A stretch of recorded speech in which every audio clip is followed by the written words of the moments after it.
Hello everyone, welcome back to my channel. My name is JJ and I am a writer, a reader, a bookworm, a nerd, generally obsessed with stories. I'm gonna have to make this opener a little bit shorter at some point in the future. Hi!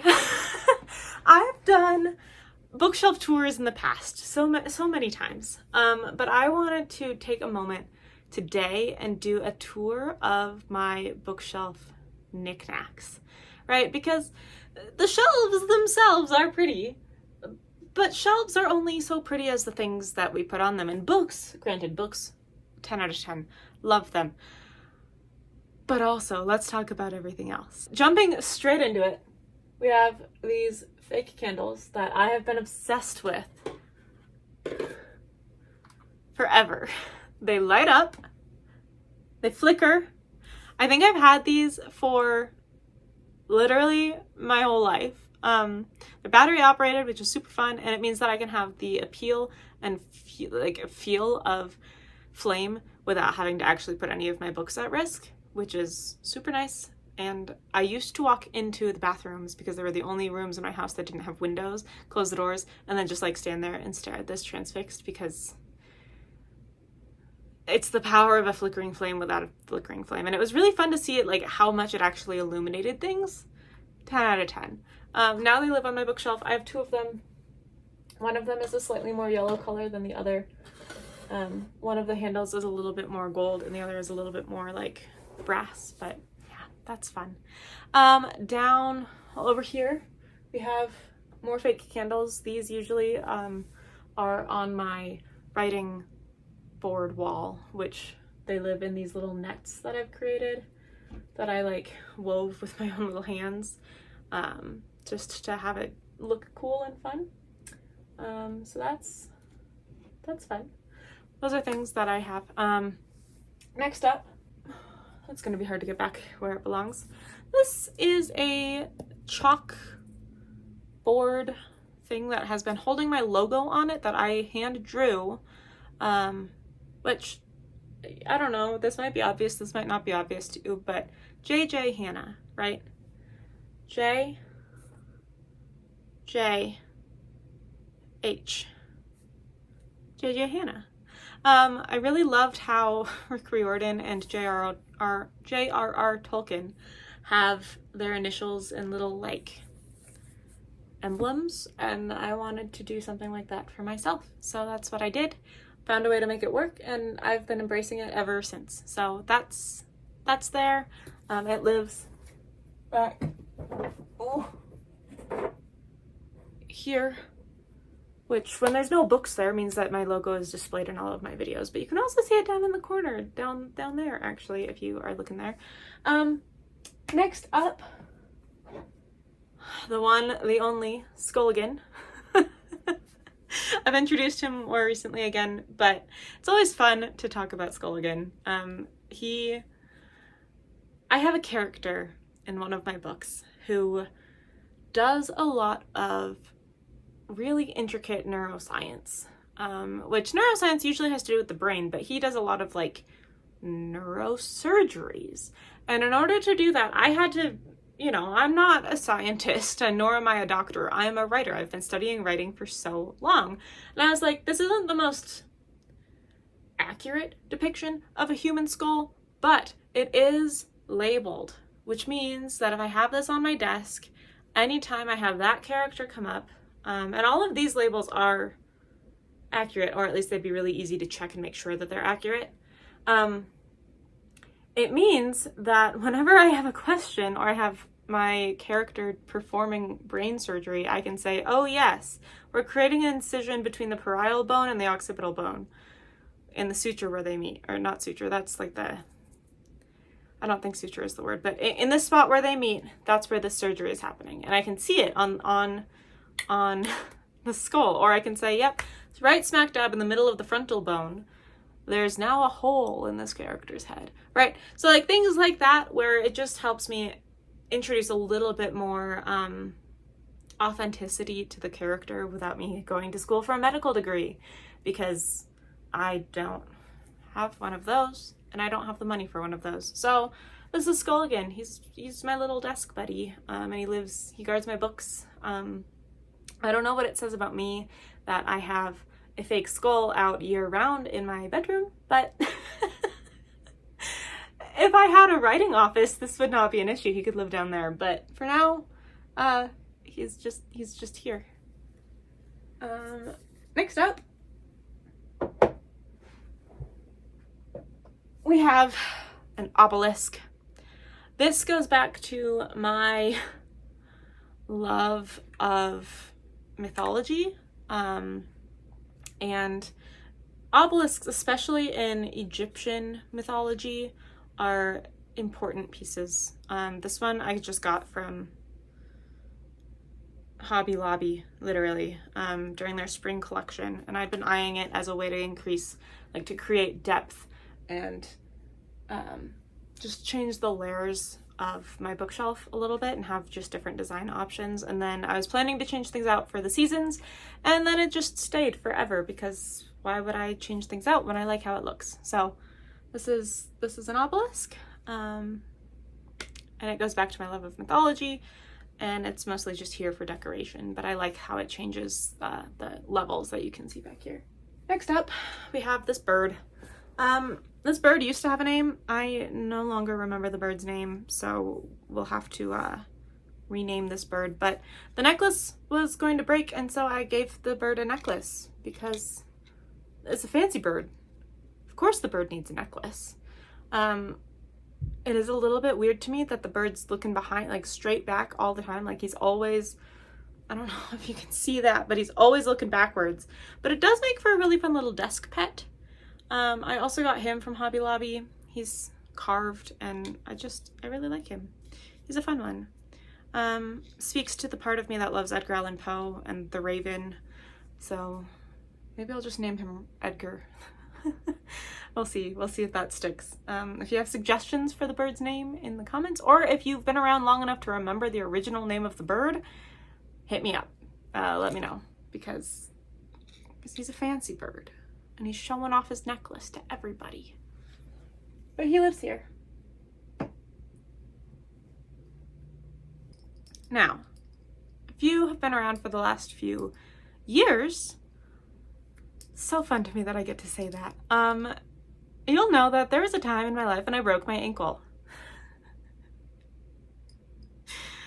Not the most fun story. I went down a slide at the Renaissance Festival and shattered everything. I mean, I hit the ground too fast, and it was broken. At the ER, the people were like, "Hey, we can't do anything for you. We just have to put you in a splint and then send you to surgery somewhere. Go, good luck, have fun, best of luck to you." And in the process of that happening, my friend, artsy as they are, created these little healing potions for me, and sent them in a care package with a bunch of other stuff, which they realized after the fact. This friend and a bunch of other friends sent these healing potions, but they realized after the fact that the box was dragon themed, which is hilarious because the slide that I went down at the Renaissance Festival was also dragon themed, and they realized after the fact that it might be in a little bit of it might be too soon to be making dragon-themed jokes for me. The answer is that it's never too soon to be making dragon-themed jokes for me. And so she created these Druid's Den Apothecary healing potions with these cutest little flowers and snails and wax seals. Like I would tip it, but one of them leaks. So I don't want to tip it too much, but there is like a rose. I don't know if you can see that. And it's just absolutely gorgeous. And they just, like, the little tags say potion of healing, and I have kept them forever because why would I not, right? I keep a skull and a raven. I may as well keep potions of healing. But because they do leak, I do keep them on a coaster. Ta-da! Okay. Those are the easy to grab ones. Next up, we have these flowers, which I have had forever. I think I've had these flowers as long as I've been alive. Like, I don't know where they came from, but I've had them decorating my desk, my hutch. They've been in my room for as long as I can remember. And they have the cutest little bird. I love this little bird. I think that's why I love them so much.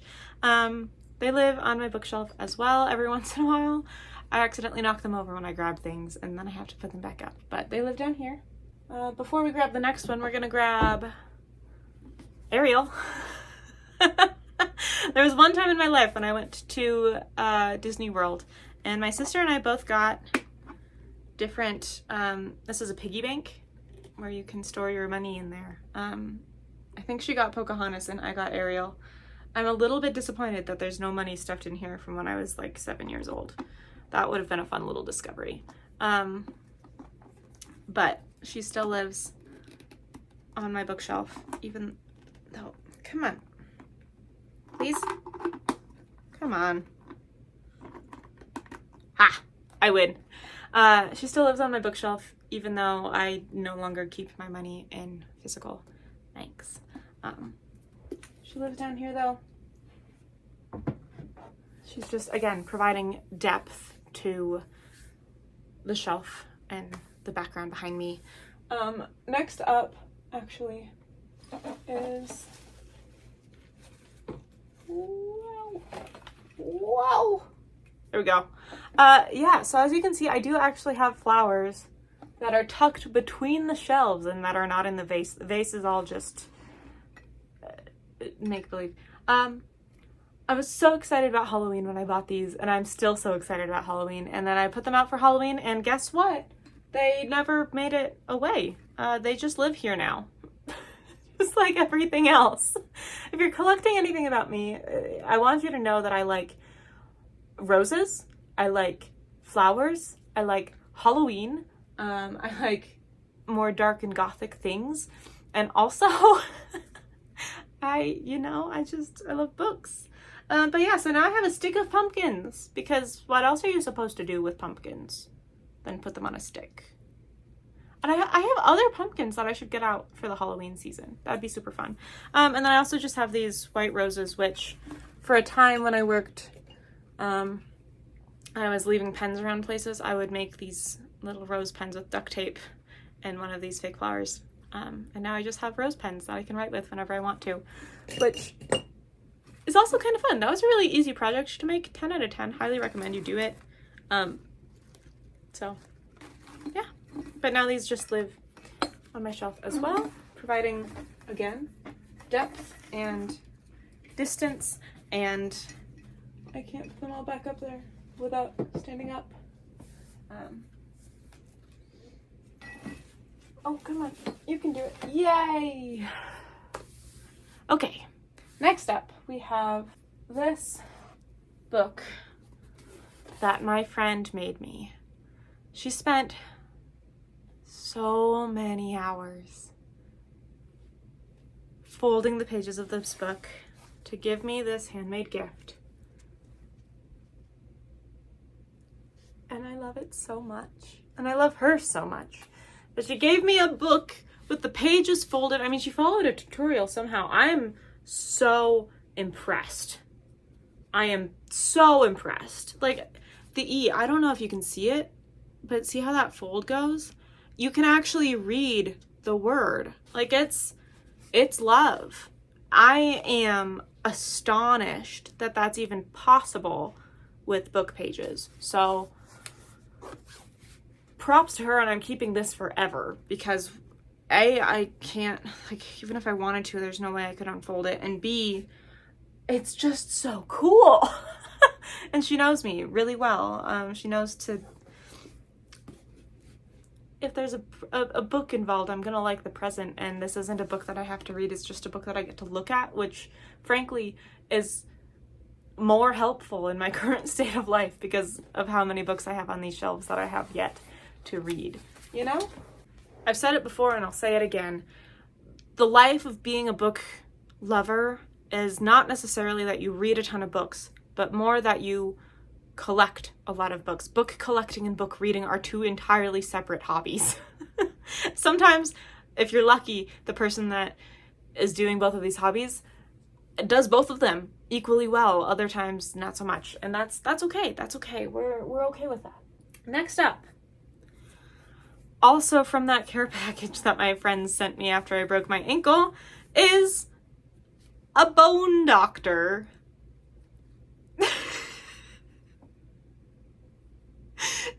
We named him Dr. Bones. It's so good. And now he just lives down here. You gotta keep your clothes on, dude. This is a family-friendly channel.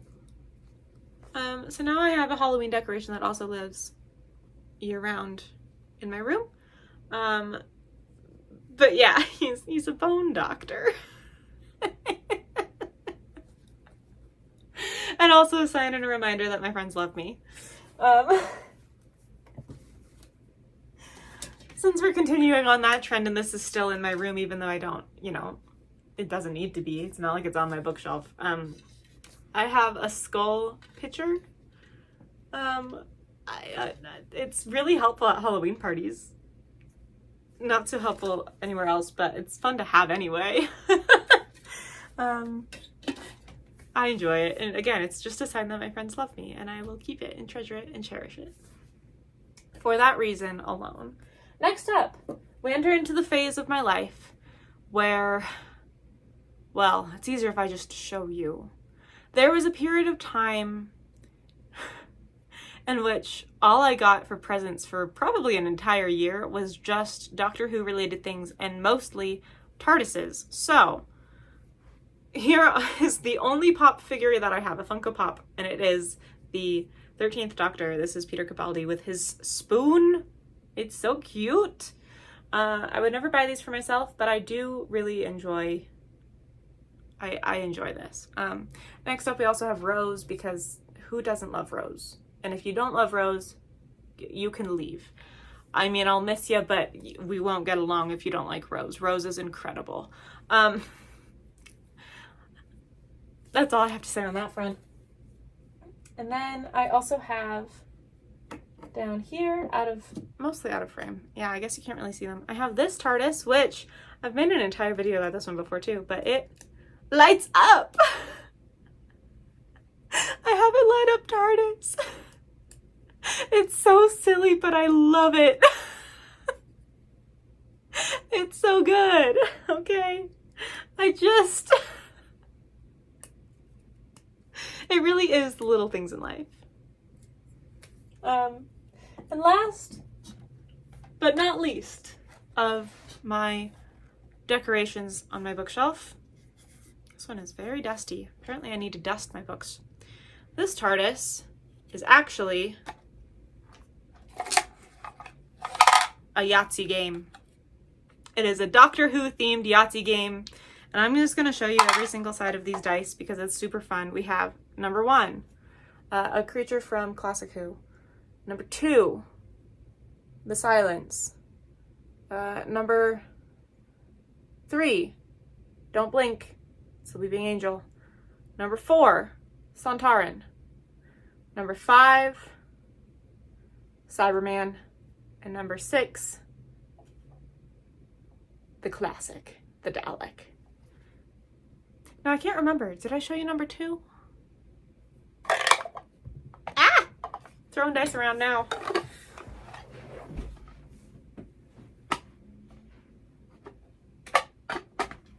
I'm fine, I'm back, I'm good. So, I just realized while sitting in my office that I have additional knickknacks for my bookshelves that I didn't show you guys. So here's a couple more. Number 1 is I have this Pizza John bust from Pizzamas 2022. If you guys follow the Vlog Brothers, you probably saw this and you know what I'm talking about. If you don't, you should take part in Pizzamas. It's super fun. And also now I have a John Green Grecian mini bust to just put on my bookshelf. Totally worth it. Absolutely worth it. And all of the proceeds go to charity, so even more worth it. My favorite little tool that I use all the time when I'm struggling to focus, it's just a little half-hour hourglass that the sand occasionally gets stuck. So I kind of have to shake it sometimes, but I don't know if you can hear that. it if you can. The sound of sand falling. This is unhinged. Anyway, there's that one. When I broke my ankle, my friends, so I went down a dragon slide when I broke my ankle, and my friends decided that it would be a great idea to send me a dragon crystal puzzle. My boyfriend and I at the time put it together, and I'm never taking it apart because it was so tricky to put together, but it has a little crystal ball, so that's kind of fun, and now he lives in my office. I have this treasure chest that's literally a treasure chest, and it keeps my tabletop RPG dice inside of it, so that just lives also in my office. This used to also be my game room. It used to be dual purpose, and now it's just my work office. Well, that's not entirely true. My gaming computer is right over there. Lastly, I have my little Star Wars Lego X-Wing with Baby Yoda on one side and BB-8 on the other. So that's fun. Those are my little bookshelf knickknacks. There you go. There's the rest of them. That is the tour of my bookshelf trinkets, my nicks and knacks and everything else that makes my bookshelf fun to look at beyond just the books that it stores. That was kind of fun. I would do that again. Until next time, I'll see you then. Thanks for hanging out with me. If you want to hang out with me some more, here's more videos that you can go check out. Also, I just wanted to let you know that I do have a merch shop where I have some things that are specifically for writers. I have some things that are more tailored toward readers. If either of those strike your fancy, I also have a section that is specifically for authors and their marketing needs, which, you know, that might be helpful for you depending on where you're at in your writing career. So go check it out. There's a link down below. And until next time, I'll see you then.